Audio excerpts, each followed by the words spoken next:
Hey guys, so I know you're looking at the title and scratching your head. Well, according to the polls that I held on YouTube, Twitter, and Instagram, there's still some of you who haven't seen the film, so I won't put spoilers in anything as a hopes of not ruining it for you. But at the same time, I'll leave just enough info for those who have seen it to know what exactly the video is about. There's probably more time spent on the title of the video almost than actually making it. So if you want me to put spoilers in titles, then comment yes or no for the next video. Alright, so Yoda. He's in the film. It was a beautiful scene. There's so much that I want to talk about here that I could make dozens of different videos on. However, today, I want to focus on one thing in particular. Did anyone else find it really odd how Yoda hit Luke on the head with his cane? Brought back memories, didn't it?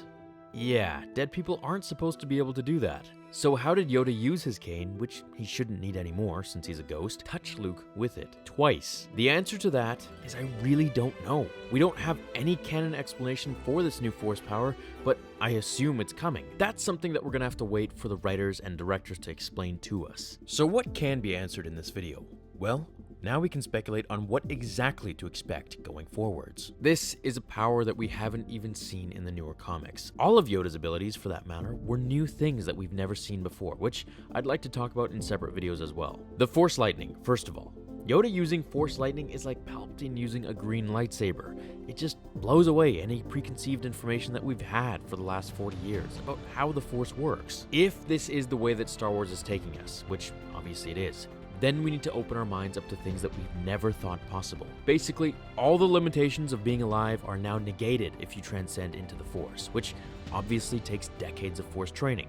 So, in other words, the life one has when alive is so limited until they have reached enlightenment, which we kind of see symbolized by the rainbow Luke is facing at the end of the film, before he vanishes. To transcend one's consciousness into the next realm, which is clearly where Yoda has been for decades while Luke shut himself off from the Force. Where could this leave Snoke? Is he truly dead and done with, or is there more to his demise? Possibly a Darksider's way of transcending into the Force itself, where Luke was at peace, Snoke was with hatred. If the dead can touch the living, conjure lightning, control the elements, walk the earth, so to speak, and teleport wherever they want, then they aren't really dead, are they?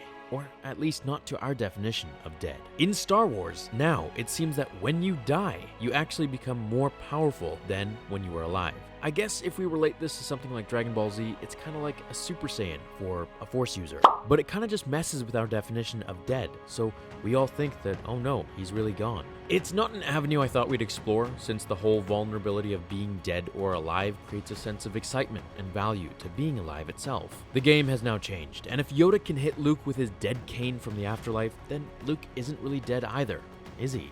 In the film, there were times where Yoda didn't even have a blue aura. It looked as if he was there, alive and well. Qui-Gon was the first to discover this power from the Shaman of the Wills, which we saw in the Clone Wars. Could Qui-Gon return, do you think? That'd be pretty epic if we see him in Episode 9, but I highly doubt it. If we would see Qui-Gon again, I'm thinking it would be in the Obi-Wan film. So let me know what you thought of this scene, and what do you think this means for what's to come for all of us? Thank you for watching, everyone. Have an awesome rest of your day, and I will see you all in the next episode of Star Wars Theory. Until then, my fellow Jedi and Sith friends, remember, the Force will be with you, always. Now, fulfill